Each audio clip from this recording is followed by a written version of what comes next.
The plan sounded simple enough. A short getaway, a family reunion near the ocean. Nothing more, nothing less.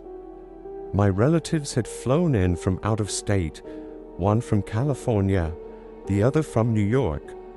Both had been craving something different from the noisy, fast-paced cities they lived in. They wanted quiet. They wanted open skies. They wanted a place where the sound of waves could replace the endless sirens and traffic horns.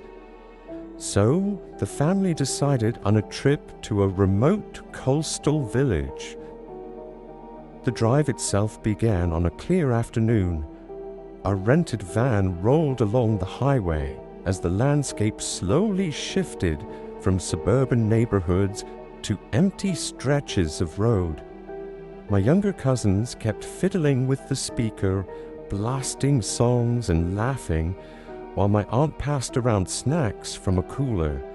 My pregnant sister rested against the window seat, her hand gently stroking her stomach as if to remind herself she wasn't just carrying luggage, she was carrying life. At first the journey felt exciting. The sun dipped low and the sky shifted into a painter's palette, orange bleeding into purple, purple fading into the coming night. Everyone chatted about how long it had been since the family had gathered like this.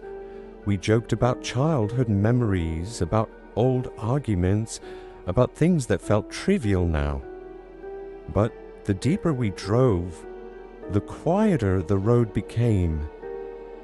The houses thinned out until there were none at all. Streetlights grew sparse, their weak yellow glow flickering like candles in the distance. Eventually, the van pushed through darkness, the only illumination coming from our headlights cutting across the winding coastal road.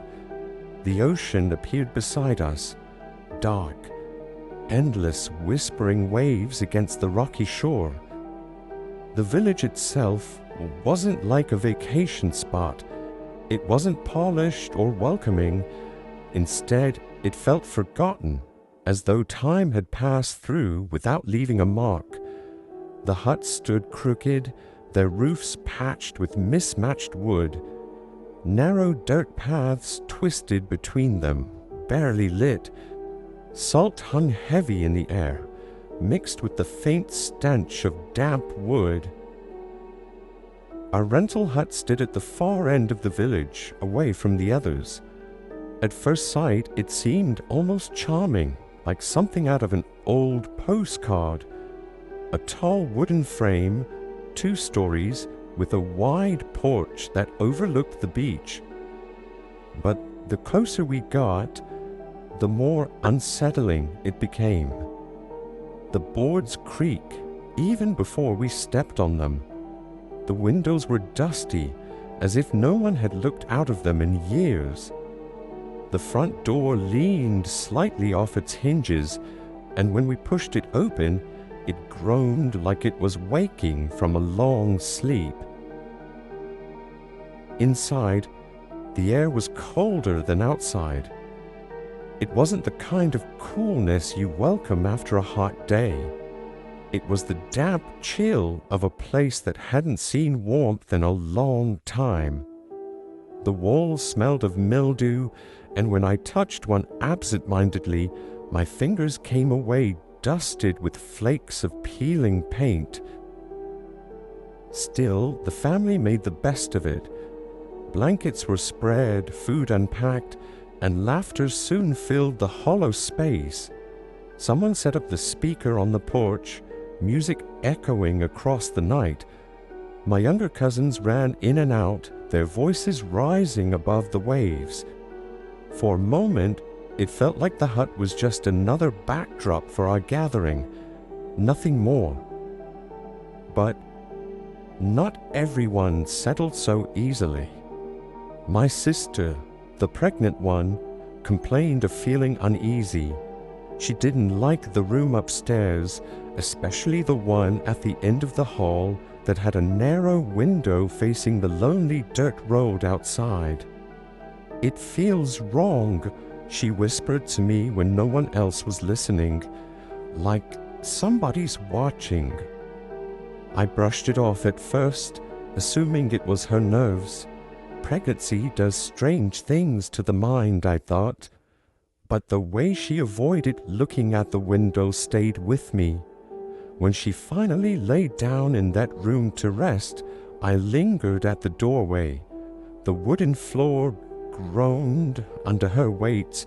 The curtains shifted slightly, though the window was closed, and for just a second, I thought I saw movement in the glass reflection, not from her, not from me. Something else. I shook it off. Downstairs, the others gathered for evening prayers before digging into the food we had brought. The voices of my family rose in unison, strong and familiar, echoing against the hollow wooden walls. It should have been comforting. It should have made the hut feel alive. Yet, in the silence that followed, I couldn't ignore the sense that the place was listening. The night deepened quickly. Out here, there were no city lights to delay the darkness. Once the sun dipped fully, the world outside became pitch black. Only the stars scattered above in the faint glow of the moon reflected on the restless sea. I stepped outside to breathe in the salty air, but the emptiness unsettled me.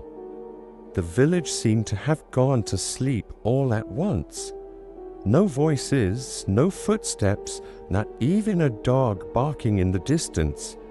Just our music, our laughter, and the steady crash of waves. Yet, under all of it, faintly, I thought I heard something else. A soft, rhythmic tapping, like fingernails against wood. I turned toward the hut, staring at the upstairs window. My sister's light was still on, but the curtain had been drawn. The tapping stopped as soon as I noticed it, leaving me with nothing but the sound of my own breathing. I told myself it was just the wind. After all, what else could it be?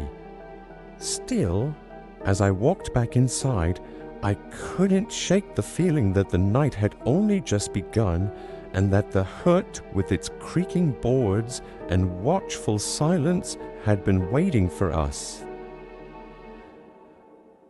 The night settled heavier as the hours passed. The hut, once filled with the warmth of voices, began to grow quieter. One by one, family members drifted toward sleep. Some stretched out on makeshift bedding in the living room. Others claimed smaller rooms upstairs. The laughter and music from earlier faded, replaced by the restless hush of the sea pressing against the shore. My pregnant sister had chosen to stay in that upstairs room with the narrow window. She insisted she needed privacy, a place to lay down away from the chatter. We didn't argue. She looked pale, exhausted. My aunt tucked blankets around her, set a small lamp on the table beside the bed, and drew the curtain over the glass. "Call if you need anything," she whispered before stepping back into the hall. For a while, silence held. The family downstairs finished cleaning up, a few cousins still whispering jokes between them. But not long after, a scream shattered the calm. It came sharp and sudden, slicing through the floorboards from upstairs. We all froze, startled. Someone dropped a plate. The driver bolted from the porch. My aunt gasped, "That's her," and we all rushed up the creaking staircase together. The door to my sister's room banged open as we pushed inside. She sat upright on the bed, clutching her stomach with one hand, the blanket twisted in the other.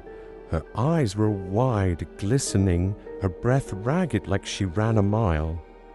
At first, she couldn't speak.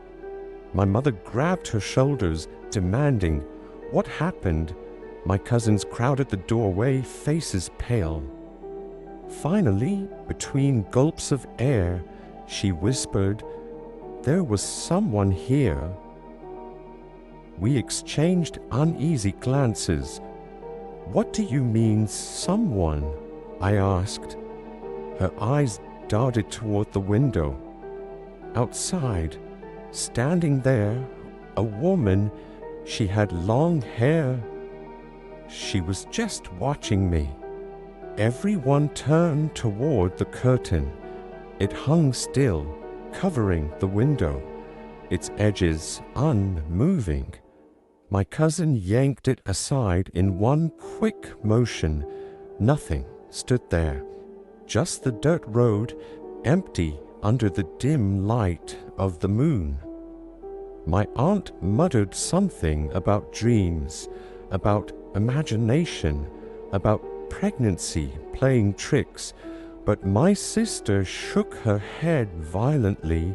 "No, I saw her. She was here. She came inside." The words sent a chill through the room. How could she come inside? "The door's locked," someone reasoned. "She didn't use the door," my sister whispered, her voice trembling. "She was in the corner, right there, watching me." We followed her gaze. The corner of the room lay in shadow, a wedge of darkness where the lamplight didn't quite reach. For a second, it felt deeper than it should have, like the shadows weren't empty at all, but waiting. I stepped forward, forcing myself to wave my hand through it. Nothing, just cold air. Still, the room didn't feel right. We tried calming her down. My mother stroked her hair, humming softly. My aunt assured her it was only exhaustion, that she needed rest. Eventually, she lay back down, though her eyes never left that shadowed corner.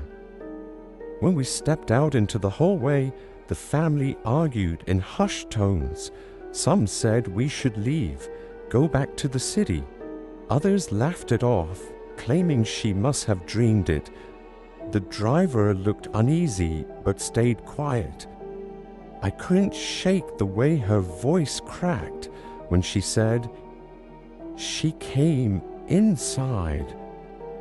Downstairs, the night stretched on. The generator hummed, the dim bulbs flickered, and the house gave its usual groans.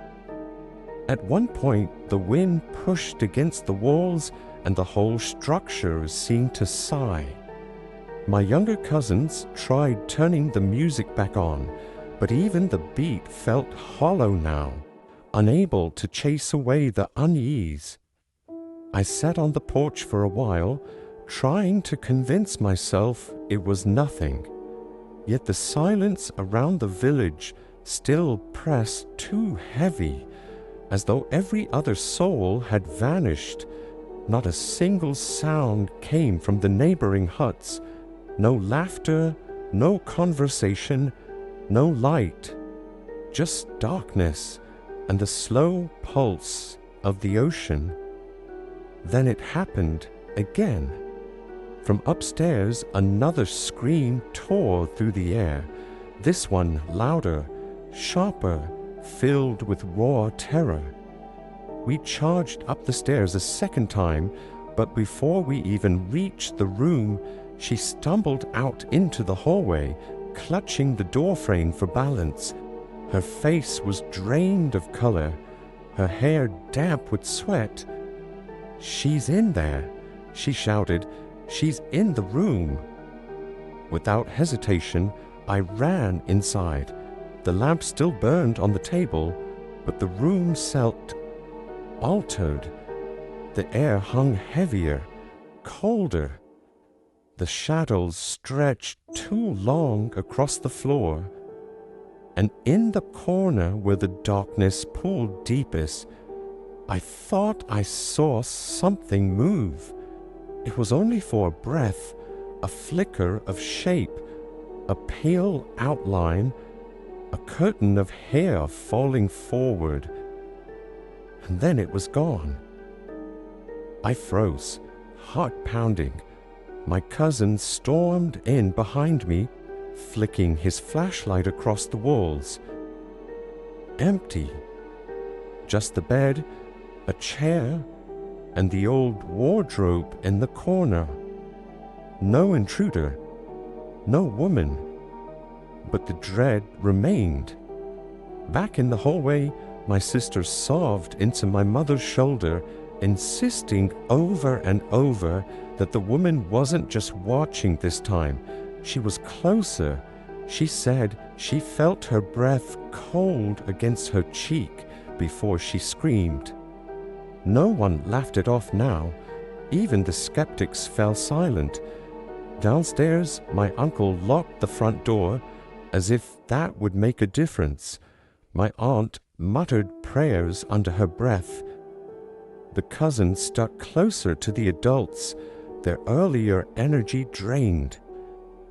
I tried staying calm, but as I sat on the edge of my mattress later, I couldn't help but glance at the staircase again and again, half expecting someone or something to come down. The night was far from over. No one truly slept after that second scream. The house may have settled, the waves may have kept their steady rhythm, but every ear in the hut strained for the next sound. We tried to keep calm. My uncle insisted on turning the music back on, saying the noise would drown out my sister's imagination.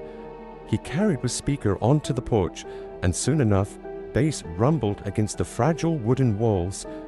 My cousins cheered, pretending nothing was wrong, dancing with forced laughter. The drivers sat by the van, watching the dark road with restless eyes.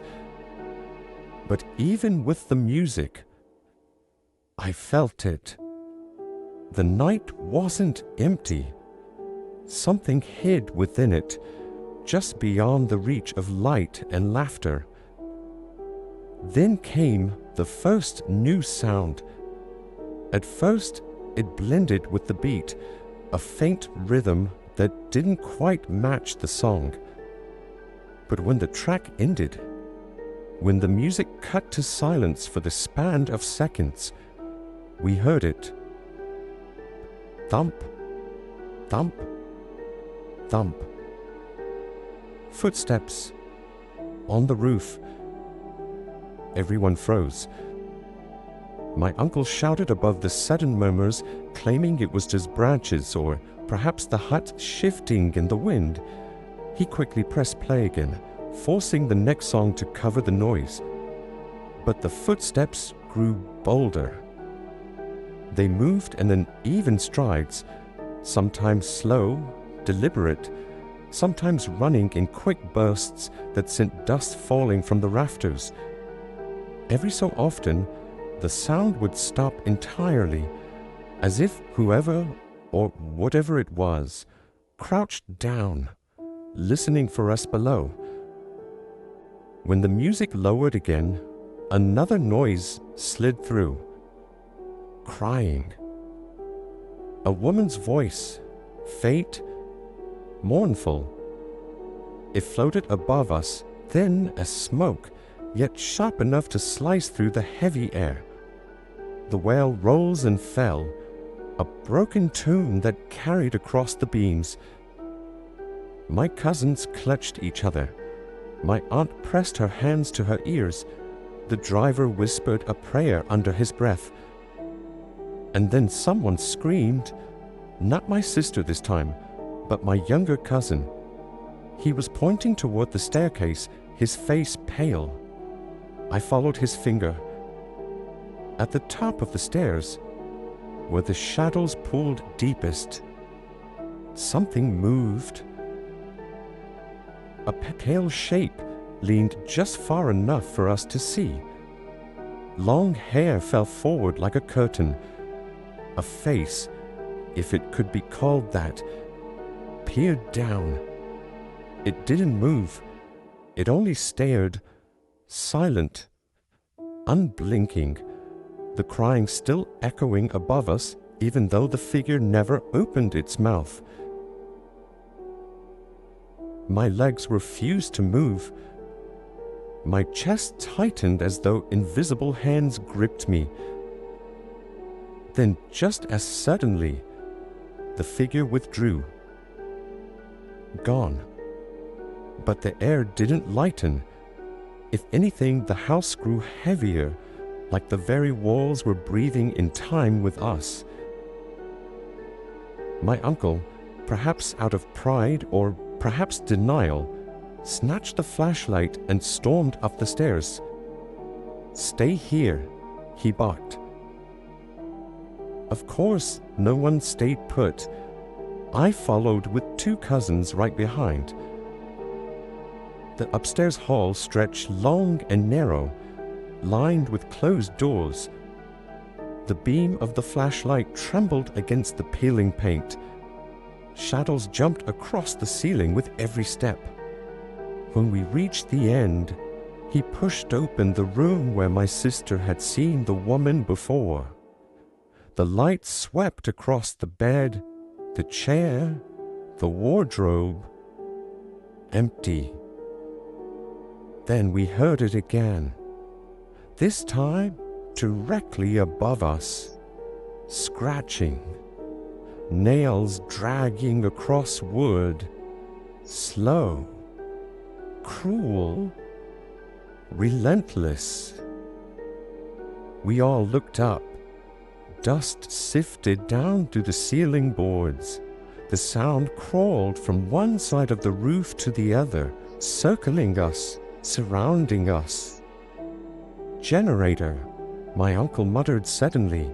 "Turn on the generator. Lights will chase it off." We stumbled downstairs, desperate. The old machine sat outside near the porch, fueled and ready. The driver yanked the cord once, twice, 3 times. Nothing.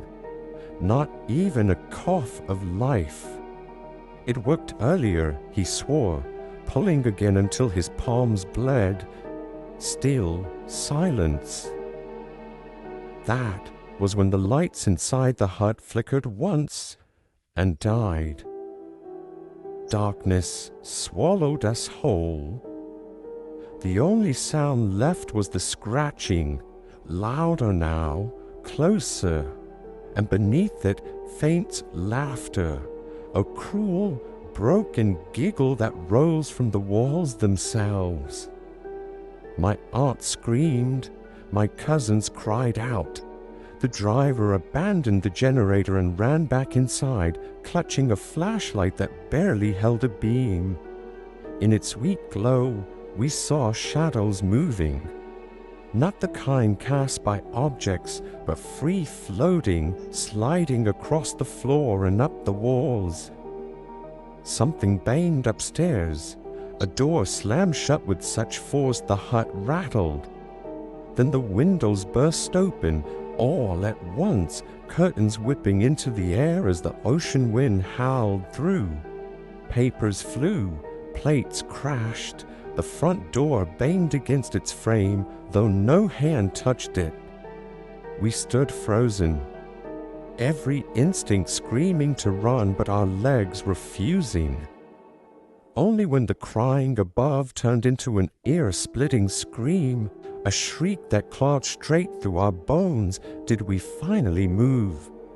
"Pack up," my uncle shouted. "We're leaving now." In the scramble that followed, no one cared about order.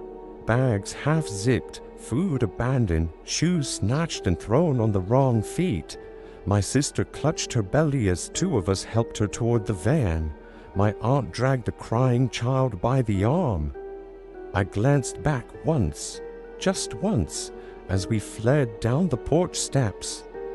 In the upstairs window, silhouetted by the moonlight, stood the figure.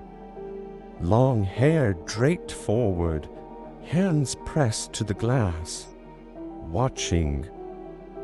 And when the door slammed shut behind us, I swore I heard it whisper my name. Chaos ruled as we stumbled into the night. The ocean wind whipped against our faces, carrying with it the sting of salt and sand. The van sat in the dirt clearing where we had left it, its headlights dark, its body looming like a waiting lifeboat. Behind us, the hut groaned as though alive, every board and nail straining under some invisible weight. No one spoke. The only sounds were the hurried thuds of feet, the gasp of frightened breaths, and the sobs of children too young to understand but old enough to feel the terror pressing down on us. The driver wasted no time. He threw open the van door, slid into the seat, and jammed the key into the ignition. The engine roared to life on the first try, lucidly, miraculously. We piled inside, bags tossed carelessly into corners, bodies crammed together. My sister was ushered into the front seat, my mother beside her, whispering prayers in rapid bursts. The rest of us filled the back, shoulders pressed tight, eyes darting toward every shadow. "Go," my uncle barked. "Go, now." The driver slammed the van into gear, and we lurched forward, tires spinning in the dirt before gripping and pulling us away from the hut. For a brief second, relief flickered through me. Maybe distance alone would protect us. Then, the sound came.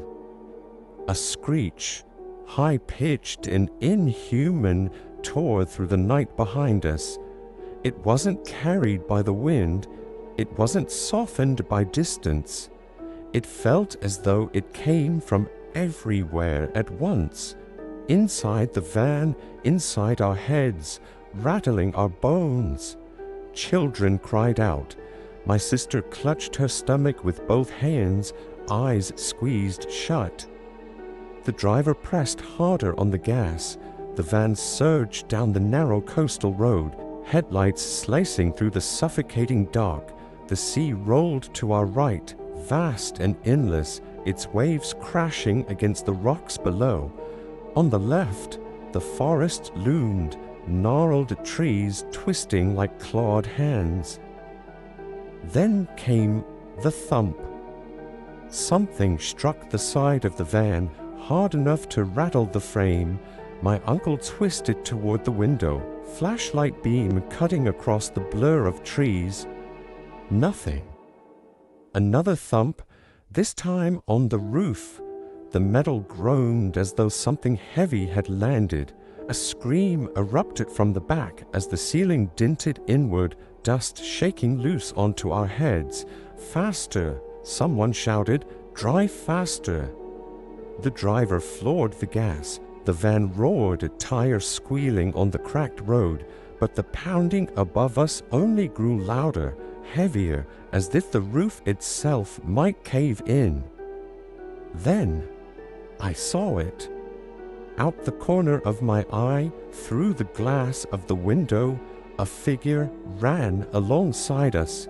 A woman, pale in the moonlight, her long hair streaming wildly behind her.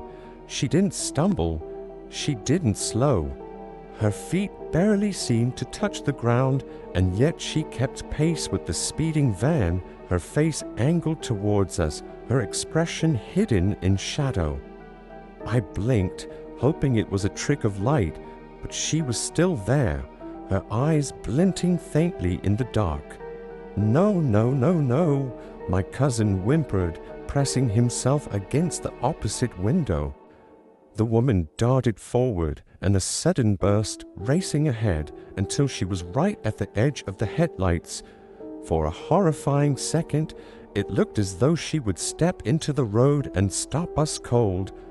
But at the last possible moment, she vanished, gone, as if the darkness swallowed her whole. Everyone screamed at once when she reappeared on the other side, keeping pace once more. The driver shouted over the noise, his knuckles white on the wheel, "I can't outrun her." My mother cried, "Turn on the prayers." My uncle fumbled for his phone, his trembling fingers scrolling until a recording of Bible verses filled the van. The words poured from the speaker, rising above our panic, sharp and commanding. For a moment, the woman faltered, her steps slowed, her form flickered like static. But then she lunged closer, slamming her hands against the window beside me. The glass rattled violently, but didn't break. Her face pressed against it, pale skin stretched too tight, eyes bottomless, mouth opening in a soundless scream. I jerked away, heart clawing at my ribs. "Louder!" my mother shouted. "Play it louder!" The verses blared, echoing through the cramped space. The woman shrieked, a sound that scraped like metal against bone. Her image wavered again, as though the light and words pushed her back. The van hit a pothole, jolting us so hard that bags toppled from the shelves and a child wailed. The driver wrestled with the wheel, cursing under his breath. Then came the final blow. A loud bang shook the van as the front right tire exploded. The vehicle swerved violently, skidding toward the cliffside where the ocean foamed hungrily below. Screams filled the cabin as the driver fought for control, wrenching the wheel left just in time to keep us from plunging over the edge. The van shuddered to a halt, tilted awkwardly on 3 tires, steam hissing from under the hood. For one horrifying moment, everything was silent. And then, tap, tap, tap. From the windows, from the roof, from every side at once, fingernails dragging against the glass. Slow, deliberate, mocking. Children buried their faces in their mother's arms. My sisters sobbed quietly, rocking with fear. My own breath came shallow, each sound hammering into my skull. The driver slammed the lock button down. "Stay inside. Don't open anything. Don't look." We huddled together, praying in broken voices. The verses still played from the phone, crackling through the cheap speaker, but the words felt drowned beneath the relentless scratching. Then slowly, the tapping faded. The wind howled, the waves crashed, but the woman, whatever she was, melted back into the night. When we finally dared to move again, dawn's first light was bleeding into the sky. We limped the van down the coastal road, 3 tires dragging, until the village vanished behind us. We never looked back. But the haunting wasn't over. We thought daylight meant safety. The van limped along the coastal road, its ruined tire thumping with every rotation, yet no one dared complain. No one dared speak much at all. My uncle kept muttering that once we reached the city, once we left the coast behind, all of this would end. But I knew better. The farther we drove, the more I noticed my mother. She had gone quiet, not calm, not relieved, but silent in a way that unsettled me. Her eyes stayed fixed ahead, unblinking, her lips pressed tight as though holding back words. When my sister leaned against her for comfort, she did not move to hold her.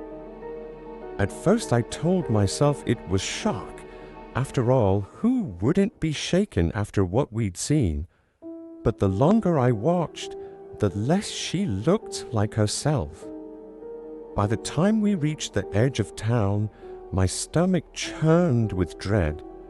The driver pulled into my uncle's gated compound, a place bustling with life, neighbors chatting outside, vendors calling their wares, motorbikes rattling past.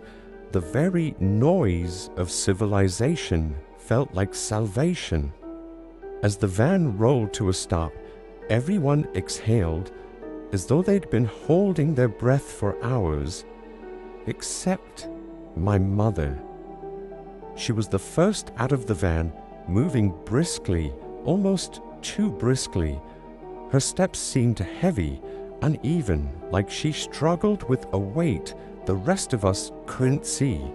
Inside the house, relatives welcomed us with confusion, asking why we'd returned so suddenly. My uncle brushed their questions aside, saying only that the beach hut wasn't safe. He ordered the driver to see to the van and told the rest of us to rest. But none of us rested. As the family crowded into the sitting room, the children clinging to their mothers, I caught sight of mine again. She stood apart, near the window. Her hands rested at her sides, twitching slightly, as though resisting some unseen pull. When one of my aunts asked if she was all right, she turned slowly. Her smile was wrong, too wide, too sharp. It's so peaceful here. Her voice thin, as if spoken through a throat too dry. So bright, so much light. We all stared. My mother was not a woman of poetry. Her words felt foreign, borrowed. My uncle's face hardened. He whispered something under his breath and reached for the family Bible on the table. That was when she began to laugh. The sound was low at first, bubbling up from deep inside her chest. Then it grew, filling the room, bouncing off the walls in cruel echoes. Children screamed and clutched at their parents. My aunts cried out in fear. "Stop!" my uncle barked, stepping forward, Bible open in one hand. "Leave her?" But my mother only laughed louder, her body shaking as though something inside her rejoiced. She raised her head, and for the briefest second, I saw it. Her eyes, they were not hers, black, endless, reflecting nothing. The verses began, my uncle's voice steady, despite the tremor in his hands. He recited with conviction, his words filling the air. My mother screamed. It was not her voice. It was the same cry we had heard in the hut, the same shriek that had chased us down the road. Windows rattled, a lamp shattered, the very walls seemed to tremble beneath the force of it. She staggered forward, arms reaching as if to tear the book from his hands. Several of us rushed to hold her back, but her strength was unnatural. Thin as she was, she threw us off like rag dolls, her movements jerky and violent, as if her body were a puppet pulled by cruel strings. My sisters, sobbing, shouted my mother's name. "Mama, Please, Mama, it's me. For a heartbeat, my mother froze. Her blackened eyes flickered, the darkness in them quivering. Her hands trembled. Then, with a voice that was both hers and not hers, she whispered, "It's too late." The thing inside her lunged again, hurling itself at my uncle, but he did not falter. His voice rose, each verse sharper, stronger. My aunts joined in, crying the words aloud, their voices layering into a desperate chorus. The house shook with the struggle. My mother screamed, clawed, thrashed. Her nails raked the wooden floor, leaving deep gouges. Blood streamed from her lips where she had bitten down hard, yet she still fought. And then, suddenly, silence.